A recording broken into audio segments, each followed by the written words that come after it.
হাজোৰ খোপনিকুছিত বন বিষয়াক আবদ্ধ কৰিলে ৰাইজে মাটি কঢ়িওৱা ডাম্পাৰক ধন দাবী কৰাৰ অভিযোগত আবদ্ধ কৰিলে ৰাইজে বন বিষয়াক আবদ্ধ কৰাৰ পাছতে খোপনিকুছিত এক উত্তপ্ত পৰিস্থিতিৰ সৃষ্টি হয় আৰু বালি খননৰ নামত বন বিষয়া প্ৰাঞ্জল বৰ্মনে ধন দাবী কৰিছিল আৰু সেই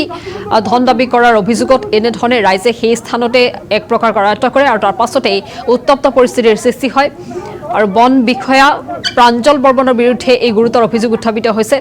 আবদ্ধ কৰি ৰাখে বহু সময় ধৰি খোপনিকুছিবাসীয়ে মাটি কঢ়িওৱা ডাম্পাৰক ধন দাবী কৰিছিল বন বিষয়া প্ৰাঞ্জল বৰ্মনে যাৰ পৰিপ্ৰেক্ষিতত এই ধৰণৰ পৰিস্থিতিৰ সৃষ্টি হয় হাজোত এই ধৰণৰ পৰিস্থিতিৰ সৃষ্টি হয় দীৰ্ঘ সময় ধৰি এই ধৰণৰ কাৰ্য কৰি অহাৰ এক প্ৰকাৰ অভিযোগ উত্থাপিত হৈছিল আৰু কালিৰ দিনটোত এই ধৰণে হাজোৰ খোপনিকুছিত এই বিষয়টোক কেন্দ্ৰ কৰি এক প্ৰকাৰ উত্তপ্ত পৰিস্থিতিৰ সৃষ্টি হয় প্ৰাঞ্জল বৰ্মন বন বিষয়া প্ৰাঞ্জল বৰ্মনে ধন দাবী কৰিছিল বালি কঢ়িওৱা ডাম্পাৰৰ পৰা ধন দাবী কৰাৰ অভিযোগ উত্থাপিত হৈছিল যাৰ পৰিপ্ৰেক্ষিতত এই ধৰণে কৰায়ত্ব কৰিবলৈ সক্ষম হৈছিল আৰু তাৰ পাছতেই স্থানীয় লোকসকলে এক উত্তপ্ত পৰিস্থিতিৰ সৃষ্টি কৰে হাজোৰ খোপনিকুছিত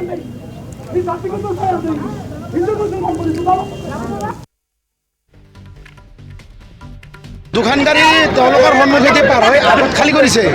কৰাৰ পিছত মোৰ কাৰণে আহি আছিল আহি থকা অৱস্থাত মোৰখনৰ পিছে পিছে তেওঁলোকে আহি মই মাতি পেলাই আছোঁ তাতে আহি কিনে গাড়ীখন তেওঁলোকক মাতি লাগে মই ক'লোঁ মইতো এতিয়া মাতি দিব নোৱাৰোঁ ছাৰ আপুনি যাই থাকক মই নেক্সট মাটি লাগে বুলি কৈ 2 নম্বৰ বুলি কৈছে গাড়ীখন ৰেঞ্জাৰে হয় মাটি লাগে বুলি কৈ তাৰপৰাই মোক কৈছে গাড়ীখন লৈ গ'ল মই কৈছোঁ ছাৰ মই পইচা লৈছোঁ মইতো এতিয়া মাটি দিব নোৱাৰোঁ গধূলি মানে মই দি দিম ছাৰ তাৰপিছত তেওঁ কি কৰিলে কৈছে নহয় তোমাৰ গাড়ীখন লাগিব মোক তুমি চালান কাটা নাই নহয় মই কৈছোঁ ছাৰ আপোনালোকৰ লগত মেনেজ কৰি চলি আছোঁ অল প্ৰুফ আছে মোৰ মই মাটি কাটাৰ লগে লগে আপোনালোকক একাউণ্টত পইচা দিওঁ মাহে মাহে প্ৰত্যেক মাহে মাহে মই 5,000 3,000 35 এনেকৈ দিয়ে থাকোঁ গুগল পে' দিওঁ দিয়াৰ পিছত তেওঁ কি কৰিছে এই মই আজি মোটামুটি 2 বছৰ হ'বই আৰু এনেকৈ এই ৰেঞ্জাৰটো বহুত তাৰমানে কি খালী পইচাৰে খক ঘৰে ঘৰে প্ৰাঞ্জল বৰ্মন আৰু ষ্টাফে আহি কিনে 500,000 কিবা টকা লৈ যায় এইটো মানে মেনেজ কৰিয়ে চলি থাকোঁ কি কৰিম চালান তালান নাই আজি তেওঁ গাড়ীখন নিব আহি ইয়াতে গাড়ীখন ড্ৰাইভাৰক মাৰছে গাড়ীখন এনেই দৰ্জাখন সেই এনেকৈ ঢুকিয়াই দিছে গাড়ীখন লৈ যাব লাগে মই কৈছোঁ ছাৰ মই ইমান কষ্ট কৰি খাই আছোঁ 3,66,000 টকা মই কিস্তি দিব পৰা নাই ডাম্পাৰ টাটা ডাম্পাৰ তে সেই দুখন চলিব দিছে মোৰখন কিয় লাগে আপোনাক ছাৰ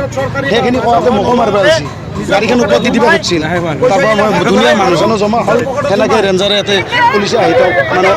আমি আপোনালোকক মাতছোঁ এই কৰিছিল তাৰপিছত পুলিচে আহি